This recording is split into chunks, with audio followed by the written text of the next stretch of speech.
He decided to play. Blindfold them. He will tell them, run straight and you're going to be free. And he will fall and he will shoot him. That the world was expecting Syrians to basically be killing each other for the first 2-3 months of the liberation. Yeah. On The Thinking Muslim this week, we have a first of our interviews from Syria with Ghassan Hitto, president of the Syria Forum. The World Bank puts the reconstruction cost of Syria to around 216 billion. Israel, for example, has occupied parts of the country, as we know. I can't mention, how many people said to me, be careful, this is Syria. Mr. Muhammad Jalal, as being a president who is a Muslim, order was established within the first 12 hours. Do I trust this government? They have seen death so many times, not just one time, so many times. We went to Sadnaya prison. We have over 120,000 people who are missing. This is now back in our hands. We regained our homes. Now we need to start rebuilding.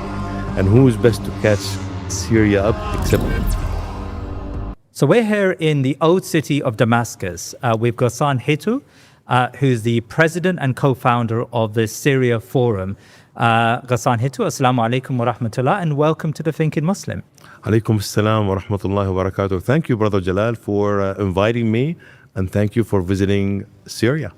I've had an amazing few days already here in Damascus, and we're going to get into that actually. How can foreigners or those who are outside of the country help rebuild Syria? Now, today I want to talk about Syria's economy in particular, its welfare and its reconstruction. But actually off camera, we had a quick conversation, and it seems where we are at the moment in this Nuri Bimaristan is actually not unfamiliar to you. You grew up around this area. Just describe, your relationship with the building we're in now and with the area we're in.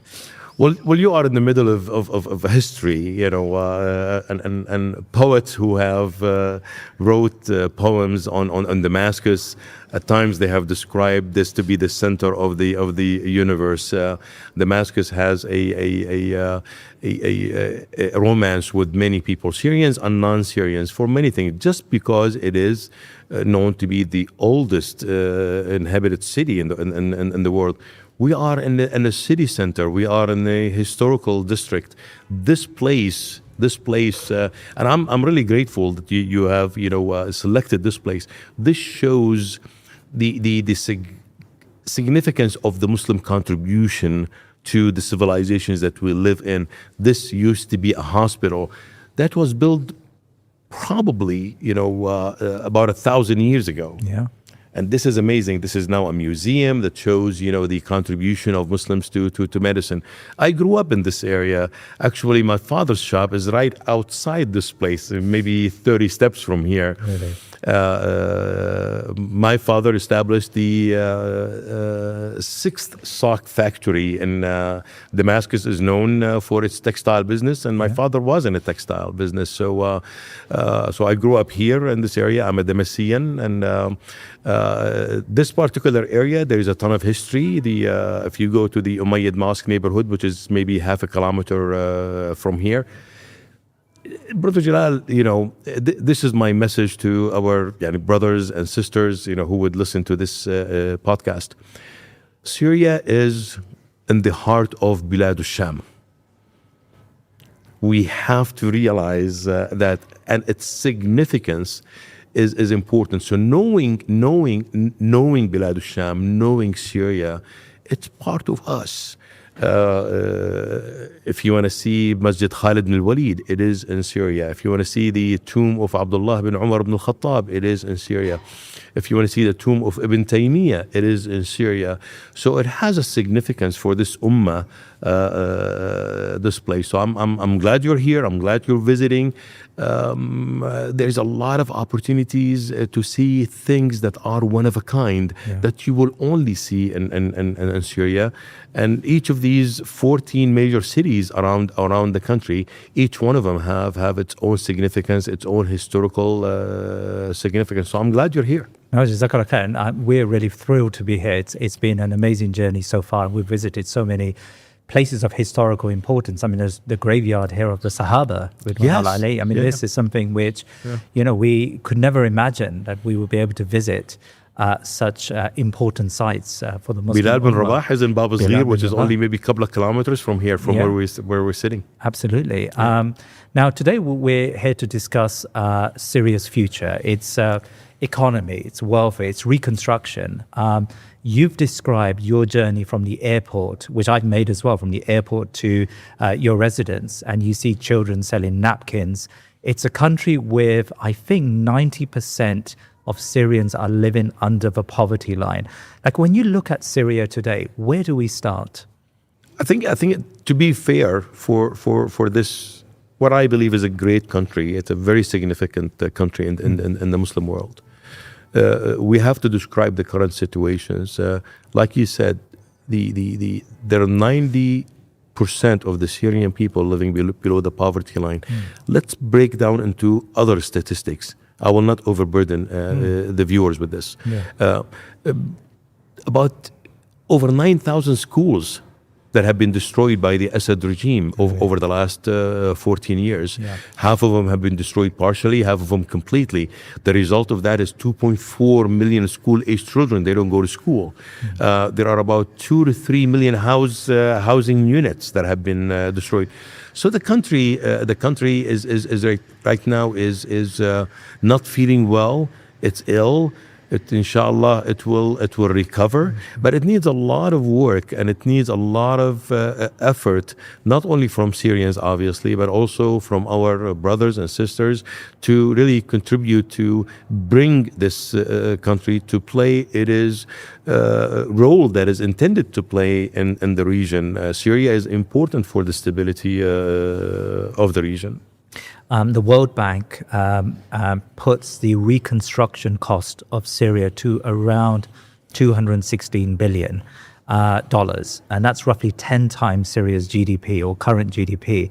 A number like that is very substantial. I mean, how does Syria raise enough funds to reconstruct? Actually, this is the lowest number, believe it or not. Really? This is the lowest numbers when it comes to estimates of rebuilding Syria. There are numbers that go as high as 600 billion, but regardless of the number, Syria's crisis have been described by the international community as the worst humanitarian crisis in the world in recent history. Yeah. So, of course, it's going to take time. Raising that much money, it's going to take time, and it's going to come from various places. I think the international community will play a role in that. Syrians themselves and the diaspora will play a role in that. But at the end of the day, a problem like this, it needs to be dissected into smaller problems. Probably it'll take a decade or two, in my opinion, for Syria to come back healthy. I mean, and is that really the expectation at this stage? Really, that Syria as a state, in order for it to recover, it just needs to be given space and time and support over the next few decades to get. Because I've been to, we went yesterday on a tour of some of the sites of Ghouta and in other places around Damascus, which have been completely leveled by the Bashar regime. Yarmouk, the camp of Yarmouk, I mean, subhanallah, it was like actually, seeing Gaza close up. I just don't think people outside the country realize the devastation that was wrought upon this country by this regime. Just describe like where we are and how your forum, Syria Forum, which I think you work on relief, on education. How are you helping Syrians come out of this situation? Like you said, in Damascus alone, I'm going to paint in a couple of scenes. Damascus is one of the cities that is partially destroyed, meaning we have 5 neighborhoods that you've mentioned, a couple of them right now, they're completely leveled. Jobar, Qaboon, Hajar al-Aswad, Tadamun, and Yarmouk. These are 5 major neighborhoods that, as you have described, they are completely leveled. So now you're talking about hundreds of thousands of people in this city have been displaced. Yeah. I'm going to paint a different scene for you. So Homs, you will see neighborhoods are destroyed. Hama, the same way. Idlib, Halab, the same way. But if you go to Deir ez-Zor in northeast, you will see a city that is completely destroyed. Completely meaning, to be accurate, the city has 30 neighborhoods, 28 of them. You will see similar scenes as what you have seen in Jobar and Al Yarmouk. So the amount, when we say 2 to 3 million household units completely destroyed, trust me, I'm afraid that the number is higher than that. It's not an exaggeration at all. 15 million people, the United Nations have said, 15 million of the Syrian people, they are basically classified as people in need. So the situation in Syria, it's very, very devastating. We continue to have about 1.4 million people living in camps inside Syria, let alone those who have become refugees in other countries. So yeah, I mean, I think while the problem is devastating, is grim when you look at it, from that perspective. But I think there is a lot of hope. Syrians, I think you've already sensed some of that on the streets. There is a lot of hope in the street. People are breathing a sigh of relief, post Bashar al-Assad era. Now there is a sense of regaining agency. Right. It's developing. Yeah. The amount of fear that Assad has bestowed on the people was so tremendous. Right now, all of the sudden, people saying, "Wow, did we just wake up from a dream, or are we in a dream?" They are basically in the process of regaining agency, ownership of this country. And I think when that paradigm shift is completed, you're going to see a much higher positive energy by the Syrian people. They're just realizing right now, wow, this is now back in our hands. We regained our homes. Now we need to start rebuilding. Brother Ghassan, you talked about the need to move forward and the optimism that's in the air. And I sense a palpable sense of freedom. When you speak to people, they speak openly here. And I understand under the Bashar regime, that was impossible to do. You just couldn't speak, even in front of your children sometimes. We could not have this interview under the Bashar regime. For sure. I mean, it was a police state and a very difficult terrain for you to navigate. Even within family members, I understand people just wouldn't speak to one another. And there is a fear that, like all revolutions, governance can end up emulating and echoing previous generations. I mean, what guarantees do we have that the new government, the new administration, is going to move beyond this sort of autocratic, centralized government and continue this sort of freedom that the Syrian people enjoy at the moment? Let me say a few things in this regard. Yeah. Where Syria is today, the world should look at it as a great success story that we need to make sure it is completed. Right. We have a huge opportunity to create a great success stories, a Cinderella story. We've started that story, and now we just need to finish it. Yeah. Do I trust this government that it's going to do the right thing? Absolutely. Yeah. Absolutely. Because they had opportunities to do otherwise in the last year and a half, and they didn't.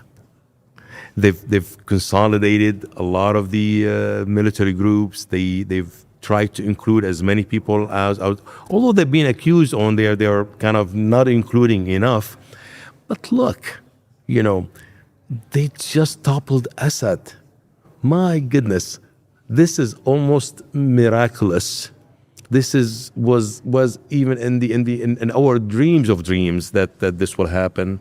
So for the new administration to really include as many people as they can, it's going to take a process. That happens with any, even Ibn Khaldun talked about the usba, right? I mean, this is very typical, right? And I think I see it going in the right direction. Some people might find that to be the pace is slow, but I think it's normal. But the pushback, this is where sunnat at-tadafu', right? وَلَوْلَا دَفْعُ اللَّهِ النَّاسَ بَعْضَهُمْ بِبَعْضٍ, right? Allah subhanahu wa ta'ala gave us a tool, pushing back, right? So people should get involved. Getting involved is not easy because people are not trained in their own being to be involved, to be engaged. Simple civic engagement was not allowed. Now they need to take matters more into their hand for simple social society type of initiatives, cleaning streets, rebuilding some schools and what have you. So you'll see a lot. You will see signs of that. In my opinion, not enough. People should get engaged more.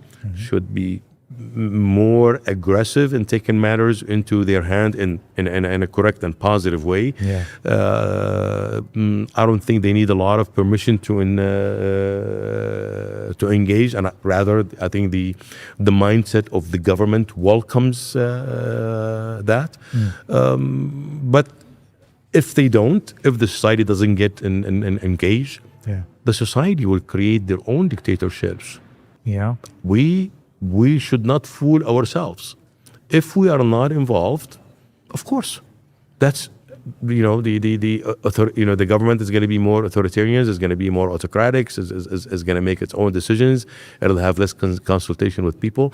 When people show interest, the government will consult. The government will talk to them, and I think people of Syria should quickly complete that shift that they are going through right now, and get engaged, ask questions, be critical, but be positive. This is important.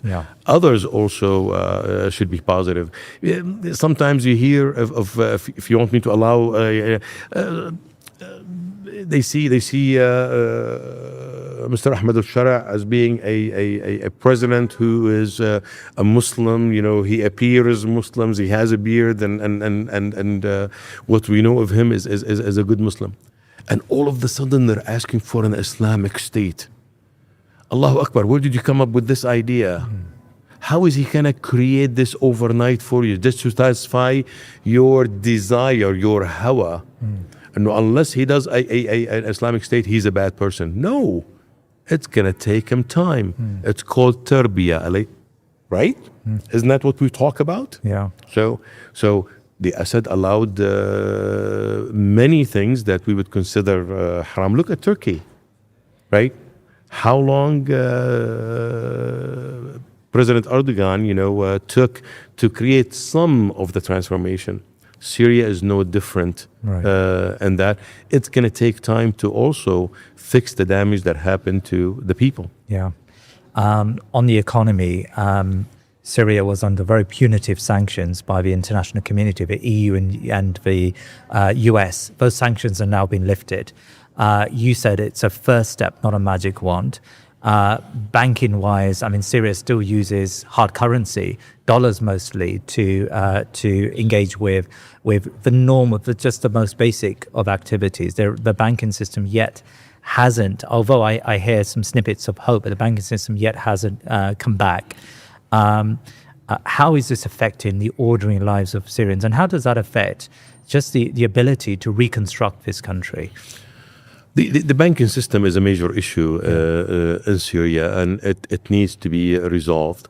Has the sanctions been completely lifted in a true practical sense? Right. No. Really? It's in the process of being lifted. There is a lot of technical issues associated with that. But let me take an inward focus on that. Also, the Syrian banks they need, I think, although I'm not a specialist or an expert in this area, but banks should also build their own capacity to connect with the international community, whether that processes, the KYCs, and anything that banks do. This is going to be important for us as a Syrian Forum. We manage our grants and money we have money deposited in Syrian banks and we deposit and we withdraw and what have you. There are ways to get money legally into the country, not necessarily through the SWIFT system, but through what they call a hawala system and or through Turkey. There are some ways to get money into the system. This is what we do at the Syrian Forum to support our programs, being in education, being in economic empowerment, and a humanitarian work and what have you.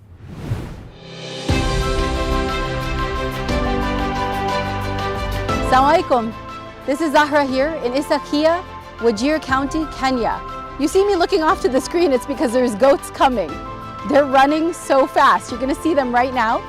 And they are headed to get water from one of Baitul Mal's troughs at their borehole here. Look at that, they're so excited. They have walked countless kilometers on foot to get fresh, clean water. The structure that you see behind me is one of Baitul Mal's boreholes here in Kenya. A borehole, it's better and more sustainable than a well. In a place like this, the nearest water source is more than 23 kilometers away. Baitul Mal said we have to do something different. They dug really deep, they encased what they dug, and now they're able to pump up to 14,000 liters of water per hour. This water is going to make a difference for them, not just today, but for weeks, months, and years to come. If you want to help make water accessible to the people, our brothers and sisters in Kenya, support Baitul Mal's water access projects so that you can make a long-term contribution and continue to reap the good deeds of all of the joy and life this water is bringing to the communities here.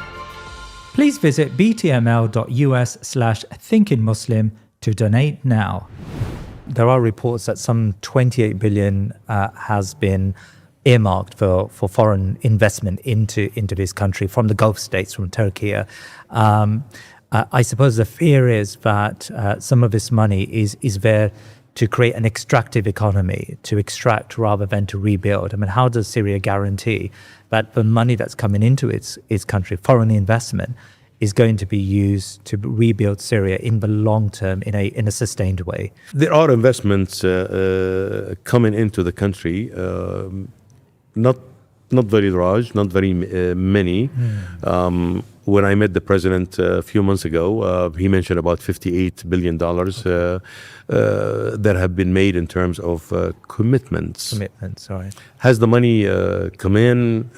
Did the project start and what have you? Yeah. We see some projects that have started.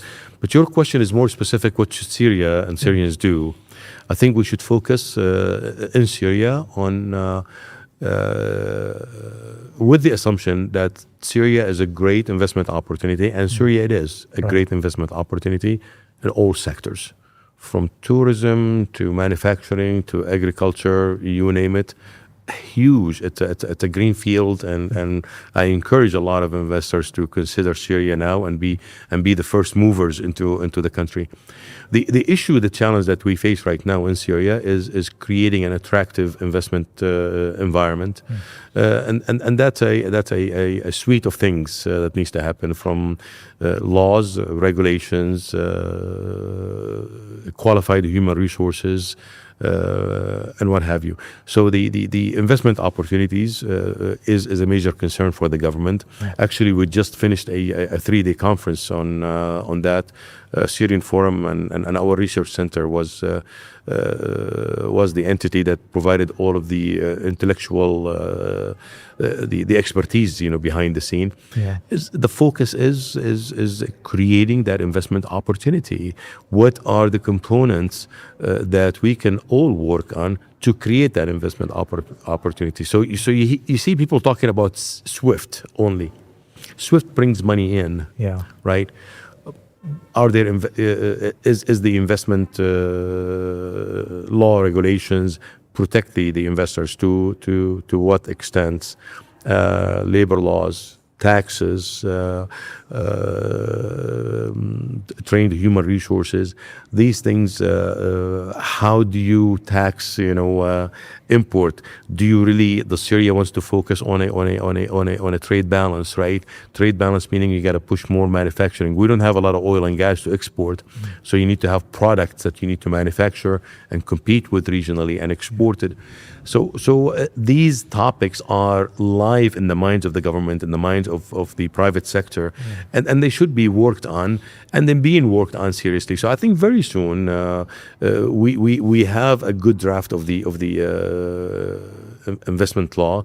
I think they're very close to finish the draft of the law for the taxes in general, and people like us, and we focus on building the capacity of the human resources to prepare them to enter the market. I mean, can you explain to me what are the investment opportunities within Syria, and what export opportunities exist? Because I understand, I mean, the Assad regime was a very closed regime. It was sort of pseudo-socialistic in a way, and a lot of its exports were really like textiles and oil products probably, and a few things here and there. Like, what opportunities currently exist for inward investment, but also for export opportunities? I mean, the most obvious one. Let me talk of two things. The quick money, I think, is going to be on import and maybe on the construction sector. But what Syria needs is really a production economy. Yes. So what Syria needs is to go back to its golden age of truly being a country that has a balanced economy between agriculture and also being industrious, and also it has trades. That there is a great imbalance right now. So agriculture sector is an important one, because it's traditional. There is a lot of know-how in the country, and there are products that are needed, crops that are needed outside the country. Fruits and vegetables needed by our regional countries. Textile, I think, is a major industry that should be supported and revived, and the list goes on. Someone could analyze the labor force, the cost of the labor force, and decide to bring certain manufacturing into Syria, which I think Syria provides that opportunity because of the ports that we have on the Mediterranean Sea and access to Jordan and Turkey and Iraq and other places. This is the location of Syria makes it very, very attractive, regardless of its own natural resources, makes it very attractive for investment to come in. Like I said, it's a green field, and I think people can invest and bring in restaurant chains. I don't want to violate my principle. I like to promote production economy. But at the end of the day, any investment for us as Syrian, any investment that really results in employing Syrians, that is a step in the right direction. That is a good investment.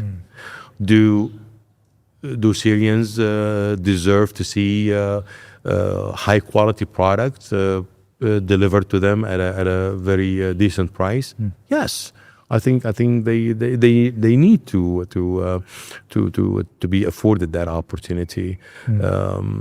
But for that to happen, again, I don't like to see a lot of imports coming into the country. I like to see a balance between import and product to be manufactured locally.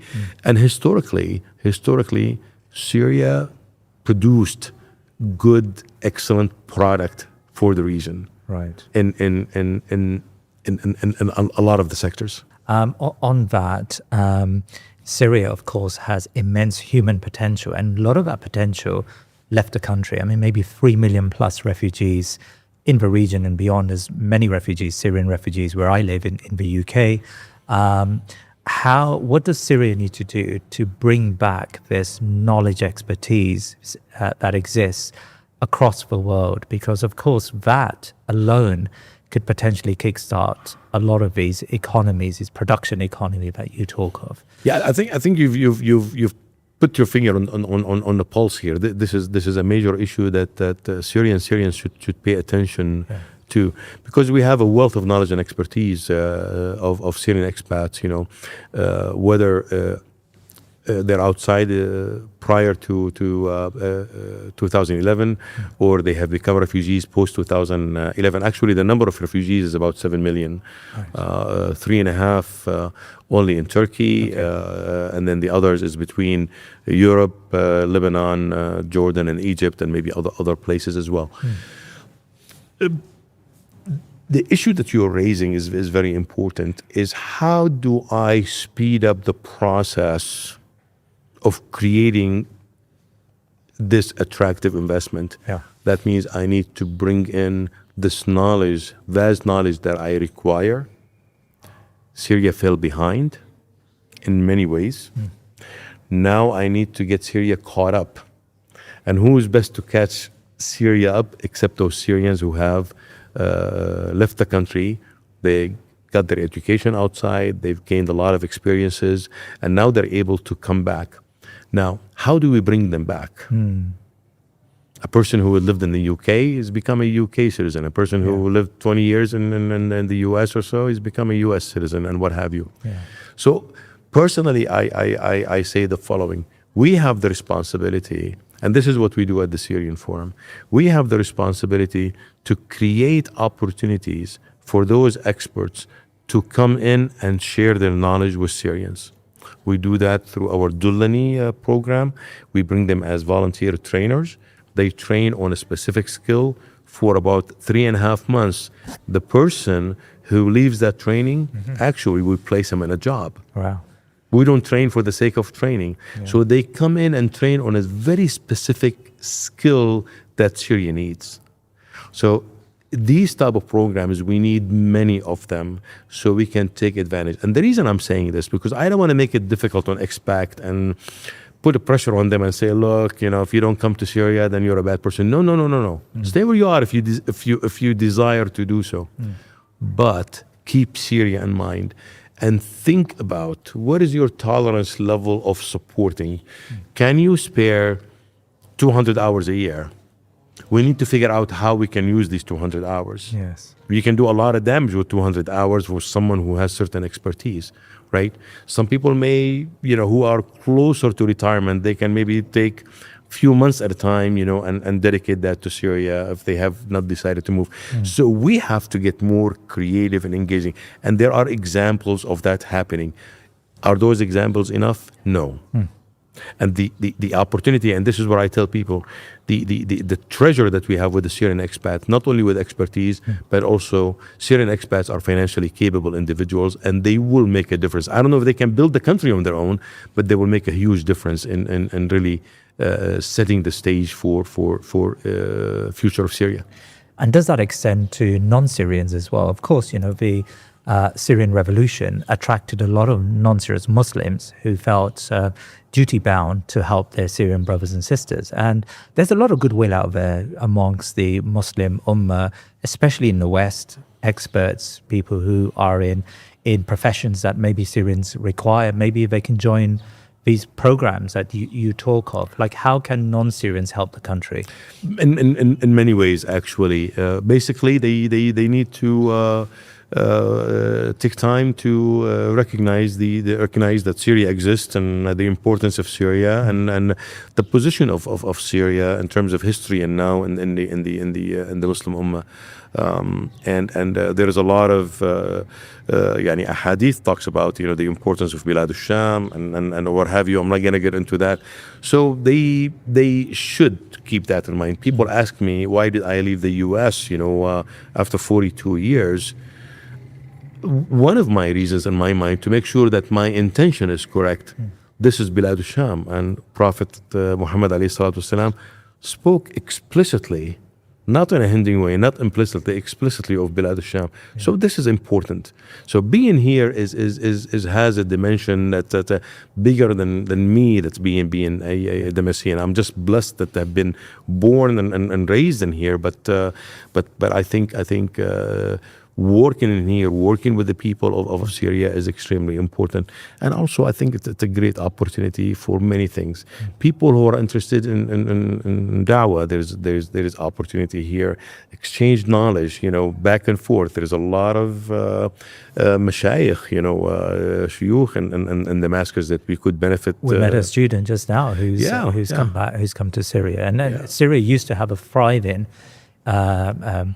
education program, lots of mashayikh here, right?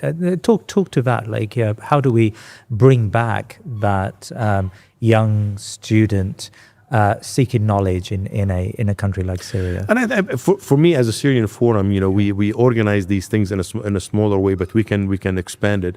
It all depends on the group of students and the age of students. So if students, they want to come and do volunteer opportunities as a first time exposure, of course we can facilitate that. If students wants to come in for intellectual enrichment, we can do that through our research and studies centers and create some sort of engagement with university students. We've done that before. I tell people who live in the West, you cannot believe your impact, and this is my message to them, especially the young ones. Yeah. You cannot believe the impact that you make on people when you just show up and talk to them. It just says you care. Remember, these people have gone through a lot. They have seen death so many times, not just one time, so many times. And then clinging on that hope. And that clinging by you showing up. And you say, look, I'm from Pakistan originally. I'm from the UK. I'm an American Muslim. I'm an Egyptian, but I've lived in the US for a long time. But I'm amazed about the resiliency of Syrian people. I just want to talk to you. That clinging becomes a grab. It gives hope by showing interest. Now you take that. So I thought a lot of people ask me these questions a lot. Well, if I come, what do you do? Just come. Yeah. Show interest. And then after that, you can see opportunities. You're fluent in English language. We need to teach young ones to become fluent in English, because that's a tool for knowledge transfer, right? Yeah. You have a certain skill set. We can definitely in a couple of weeks you can do a lot of damage. We can facilitate that for you if you're able to structure that delivery. But the very first thing is show interest. Come in. It's fun city. You will enjoy, I guarantee you will enjoy visiting Syria. Yeah. But in that visit, inshallah ta'ala, you will see a lot of opportunities how you can make a difference, a real difference in the life of people. And does Syria have the capacity at this stage to incorporate large numbers of tourists? I mean, is there a tourist industry here that's developing over this last year and a half? There is. I think the Ministry of Tourism have done a decent job. When I say decent, that doesn't mean I'm because they have many challenges. Yeah. But if you look right now, we're conducting an interview in a place where prior to liberation was closed. Right. People were not allowed to get into this spot where we are sitting. That's tourism. Yeah. And if you look, if we get a chance, you and I, to visit the Umayyad Mosque and visit other places, you will see the amount of interest that is given to those who show interest and they want to learn about these sites. I moved to Syria immediately after the liberation in 12/15/2024. When my wife and I walked down the streets and what have you, it was depressing at the time because some of the shops were closed. Some of the shops did not have enough inventory. It took 1 year. When you go to Hamidiyya Mosque, we're very close to it, right behind me. And if you look at the other shops around us, look at the inventory in the stores. That was not the scene a year ago. Right. So Yeah, so there is interest. A lot of the facilities is there. More companies are being licensed. It's easier today to find a car with a driver that is licensed by the Ministry of Tourism than before. The permission that maybe you had to work through, it's significantly easier than what it was a year ago. So the ministry is doing a lot of things to facilitate that process and encourage people to come. Relatively speaking, they've done an amazing job considering where we were post-liberation. Yeah. But, just like with anything else, there's a lot of room to grow. People who are interested in hotel business, developing tourist areas, we have, I think, about 165 kilometers on the Mediterranean, amazing spots. If you get a chance to see that, you will see amazing places, from beaches to mountains next to the beaches. Something that is really amazing. The scenery is just beautiful. I suppose a worry that we all have is that a country like this, which has just come out of 15 years of civil war, of war. Under an autocratic dictatorship, and still faces a lot of challenges, and some of those challenges are security challenges. Israel, for example, has occupied parts of the country, as we know, and there is a fear that it's unpredictable. You may come to Damascus, you may come to Syria, but there is an unpredictability about it because of just the region within which Syria sits, as well as its immediate challenges. And how do you allay those fears that people may have? I mean, just before I came, I can't mention, how many people said to me, be careful, this is Syria, you have to be. And I was pleasantly surprised when I came here that it's probably safer than a city I went to, Johannesburg, a few months earlier. Much safer. I feel like I can walk in the street at all hours. Just tell me about the security situation in the country. I think the security situation is excellent. I want to say good, more, maybe better than that, but it's relatively speaking, I think it's really excellent. And really, here I want to talk specifically about the Ministry of Interior. They have done an amazing job in creating a paradigm shift in such a short period of time. Really? From creating fear to providing services. Right. And I'm amazed, actually. Our interior minister is a very young fellow. His name is Anas Khattab, but he's just brilliant. How he created this paradigm. Yeah. You and I, if we travel outside of Damascus, you're going to see SUVs on the street just parked. Right. And these are highway service patrol. They're there to make sure that if you had a flat tire or something, they can jump in and help you. And we're going to see them frequently, especially as we pass Homs. So these things all together, they provide a lot of security.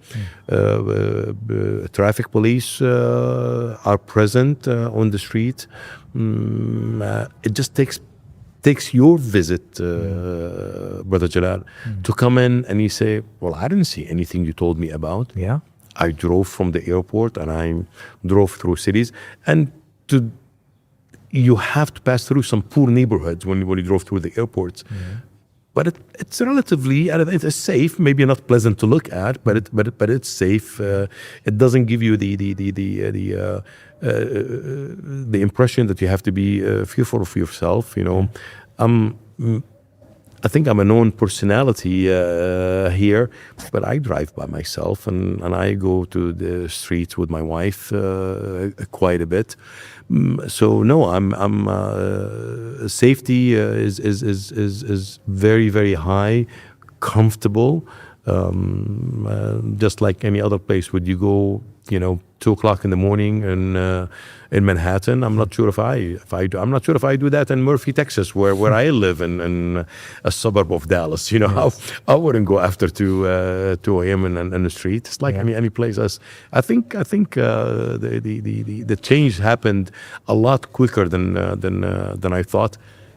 But listen to this. This is important. People should know that the world was expecting Syrians to basically be killing each other for the first 2 or 3 months of the liberation. Right. Yeah. Order was established within the first 12 hours, less than a day. I've heard this from diplomats. I've heard this from experts around the world. They were basically taking a step back and waiting for us to kill each other. It did not happen. Right. That says a lot about Syrian people and what they intend to do. And the situation of minorities, of course, is often talked about. We had the skirmishes in Suwaida a few months back. There's conversations about the Kurds in the northeast of the country and whether they can fully be integrated into the Syrian state, and the cohesiveness of the state remains intact. Just tell me about, because Syria is different to many countries in the region. It has a rich tapestry of minority cultures, and it must be said some of these minorities may be manipulated by outside forces, as we've seen in Suwaida previously. Just talk to that. Like, what is the government doing to assuage as many of these minority communities as possible, that there is no harm that's going to come their way? My point of view, my hat's off to this government. I think the government has shown not only its intent, backed that by action, that it is truly protecting minorities from any type of backlash from the community. Yeah. We're not going to talk about the cause of the backlash, because that's 60 years worth of oppression and social engineering, trying to create a divide between the city and the countryside, between the ethnic groups, between the sectarian groups, and what have you. Yeah. That's the Assad regime. People should realize that. We're fixing all of that. The government has done a decent job. People might say, well, wait a second, we did not see that in Suwaida. But I will tell them, look at the learning curve of this government. This government is a truly learning organization. Right. It is learning from each experience and keeping damage to the minimum, trying to contain situations, preventing it from spilling over. And so far, their track record is just showing that.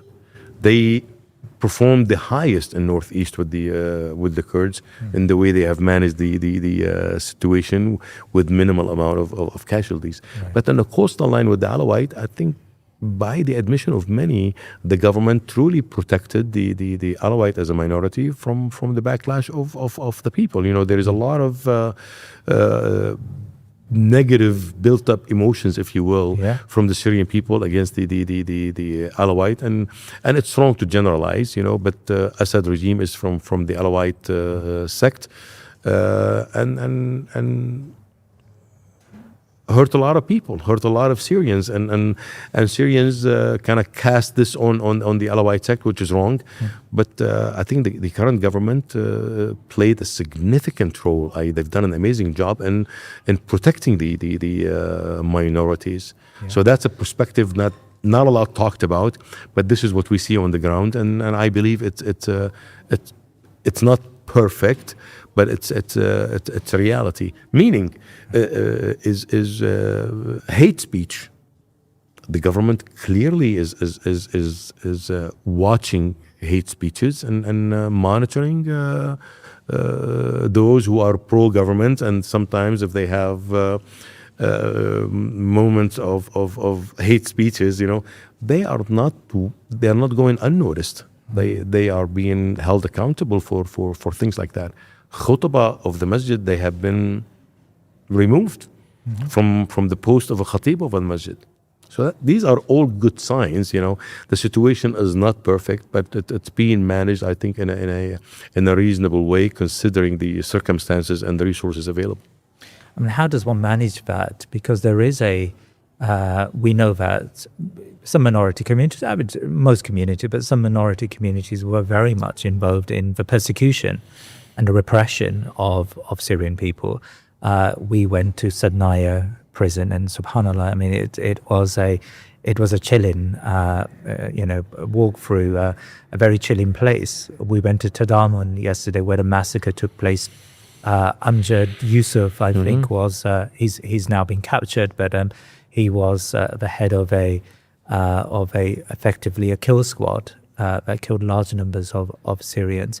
There is a feeling, I would imagine, after prolonged conflict, for some form of retribution against those communities or those people who were ruthless in the way in which they treated ordinary Syrians. How does one manage that expectation for reconciliation or beyond, or for retribution, as you know, and how that has a tension, I suppose, with creating harmony with minority communities? It's not easy.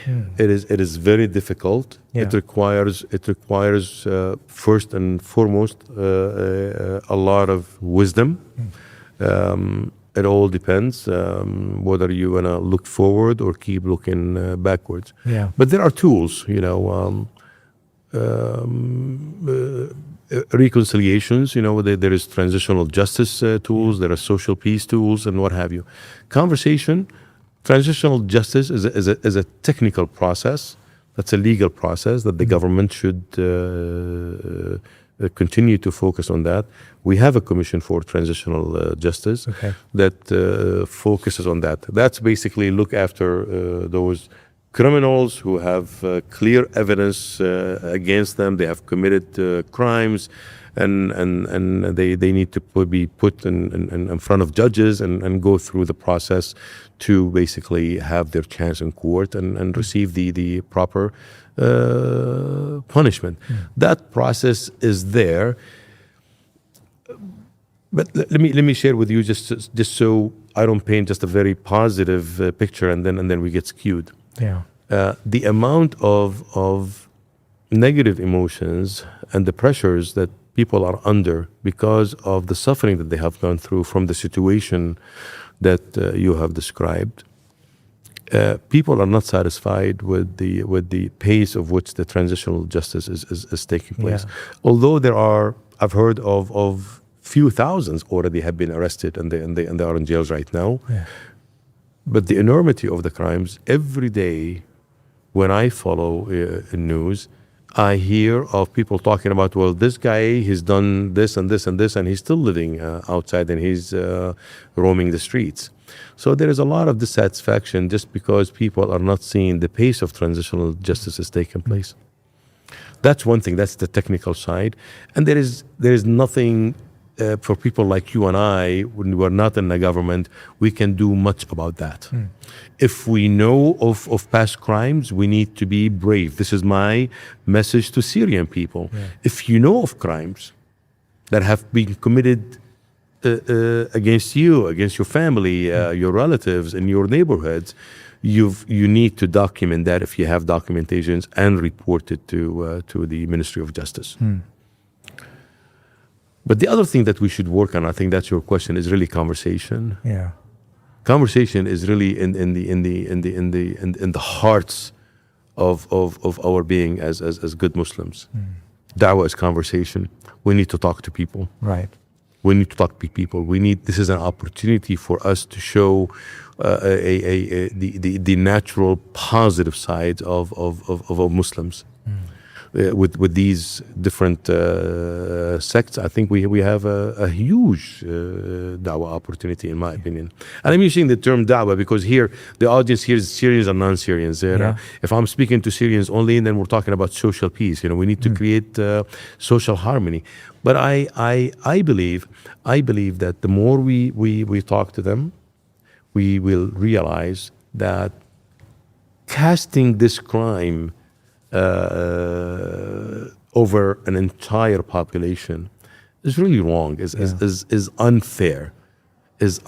Not all Alawite committed the crimes that Assad committed. Yeah. He committed the crimes in the name of the Alawite, but not the other way around. Yeah. So we have to be careful, also how we channel this energy, and as ambassadors of Islam, as ambassadors of ourselves as humans, right?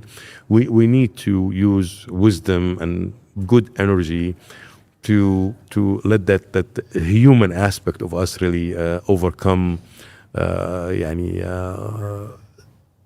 the other the other aspect that pushes us to maybe be quick to revenge, to be quick to pass judgment and create tension that will not help build Syria. Social peace is part of rebuilding Syria. Without it, it's not possible. Yeah. Can I ask you about the case of Amjad Yusuf? Because I know it's transfixed Syrians and non-Syrians. We've been reading about the horrific massacres of this one individual in Tadamun, but of course there was the case of Dr. Abbasi and his 6 children. Just for those who haven't followed the events so closely, what is he accused of doing? And if you know anything about the Dr. Abbasi case, that will be... Yesterday I was just attending the Tazia for the Abbasi family in the neighborhood of Ruknuddin. But let's go back to Amjad Yusuf. Amjad Yusuf is an officer in the army. He claims that he was receiving orders. I personally believe, and this is the overwhelming evidence, that he was just an overzealous type of individuals, and many officers of the Assad regime were overzealous. He was basically entertaining himself and entertaining his soldiers and his underlings by killing Syrians. And if I want to paint the scene, it's a building that is not fully completed. It's a skeleton building. He dug a major ditch, and he would ask people. He will blindfold them, people that he had arrested on the street. These were randomly chosen. Randomly chosen, and when you see the videos, you will see old people, young people, children, women, and what have you. And look at this. When you look at videos of the crimes that have been committed by Assad, you will immediately understand the anger of the Syrian people. Immediately. So this guy, if you can imagine, so he had arrested these people. Now he decided to play. Blindfold them, and he would put them on the path, and he will tell them basically, you're free, run. So after the first 2-3 steps, the guy fall in the ditch. But he doesn't know that he's going to fall. He thinks that he has an open roads that he can continue to run on while he's blindfolded. He will tell him, run straight and you're going to be free. And he will fall and he will shoot him. And this happens on tens and tens of people. The irony is it's all documented on videos. And you name it.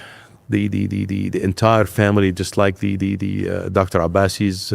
They strangled his children. Yes. How do we know? We know that. Well, this is the story that have been exchanged and reported. I don't have the details of it, but this is also Amjad Yusuf's goal. And this, what I'm afraid of actually, by focusing on Amjad Yusuf, my message is there are hundreds like Amjad Yusuf who had committed many crimes. Now, Syrians would ask you, is Fadi Saqr connected with Amjad Yusuf?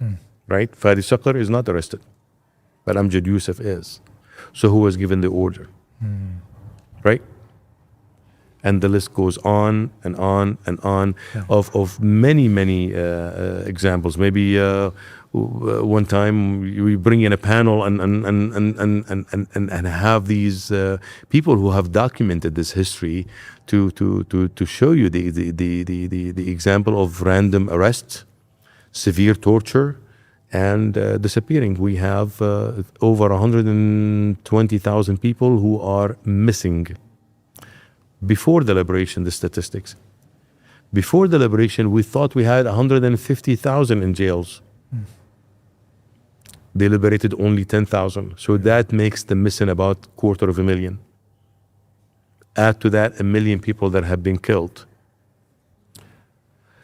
So the amount of crimes that Amjad Yusuf's and the likes have committed are just horrendous. He's just one of them. He's being presented to help, ease this tension in the country, but I think the world and Syrians are going to be sadly surprised when they learn more and more of the crimes committed by Assad. I think we have not discovered all the mass graves yet. There are many still. Evidenced by the fact is we have 500,000 people that they need to be accounted for, 250,000 I mean, because those who have been documented as killed we know, but there is about 250,000 we don't know. So the number is going to be scary as we discover it over the next few years. So, Brother Ghassan, as we bring today's conversation to an end, I just want to get your feeling about where you see Syria heading over the next 5 or 10 years.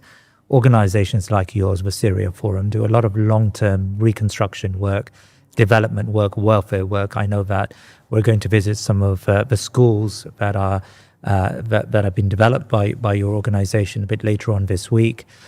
Where do we see Syria heading over these next 5 or 10 years? With all things being equal, that you're very optimistic about the way the government is handling many of the challenges internally and externally that the country faces. How far can we see this rebuilding of Syria over the next decade? If we look at a near ideal situation where all cylinders are clicking, meaning we as a Syrian Forum, focusing on Syrian, we need to continue to do the things that we are doing. We need to continue to rebuild schools that are damaged. Yeah. Out of the realization, someone would say this is the job of the government. But the fact of the matter is, if I say that, the government's going to take many, many years to build the 9,000 schools. So I have to do my part. Every student that I bring back into the classrooms is a win for me. This is how I look at it. Every person that I train and I place in a job is a win for me. I cannot wait for the government to do that. Every farmer that I give agriculture inputs to, from seeds to fertilizers to irrigation materials, what have you, is a win for me, because then they can farm their lands and live off of it. So we need to do our parts as NGOs, as society, as civil society, and what have you. The government also needs to continue building its own capacity. They don't have the luxury of waiting for too long. There's the legacy that they have inherited is leave a lot to be desired. It's really, really bad. Employees that are outdated. I'm sorry to say that they lack behind in their skills. We need some bridging mechanisms. Again, this is where organizations like us, with our building capacity programs, we can help train, and we are doing that with some of the ministries. At the end of the day, we have to create that reasonable investment opportunities, because we need help. This is the bottom line. We need the help of our brothers and sisters around the world. We need people to look at Syria from that eye that has mercy and has opportunity at the same time. Mercy because they love this land, that's part of the Ummah, but also opportunity because there's a great opportunity for investment in Syria. And we need people to converge to Syria. We need, as Syrians, also to do our part to help that conversion take place. Is it going to be quick? No, it's going to take a while. Naturally, I think it's going to be at 5 years something is going to happen. At 10 years something else is going to happen. In the next 2 to 3 years, we need to focus on improving our regulations, our laws, trying to soften the blow as much as we can, improve our conversation, internal conversation as Syrians, so we are prepared for the next phase where I think the true reconstruction will start. And so your message to those who are watching this program and who've held back from visiting Syria, come and visit Syria, spend your money in Syria, help Syria with its skill shortages, help the reconstruction of Syria if you're in a position to do so, because Syria is a project for all of us. Absolutely. Absolutely. A huge opportunity to help, a huge opportunity to see direct benefit of your contribution and making a difference, a positive, a true positive impact of a population that is eager not only to know you, but eager to benefit from your contribution. And this is just an amazing thing to see that whatever you do, you're truly making an impact on the life of people, one person at a time. Ghassan Hitto, it's really been a fabulous conversation. I really feel the optimism that's in the air in places like this, in conversations that I've had with people like yourself and with ordinary Syrians. So thank you so much for your time today. Thank you for being here, and thank you for inviting me to the show, and thank you for visiting Damascus. Jazakallah khair. Wa iyyakum. Assalamu alaikum. Now you've reached the end of this show, and the fact that you've stayed until the very end tells me that you truly believe in our work. Please consider making a one-off donation or becoming a member by visiting thinkingmuslim.com/membership.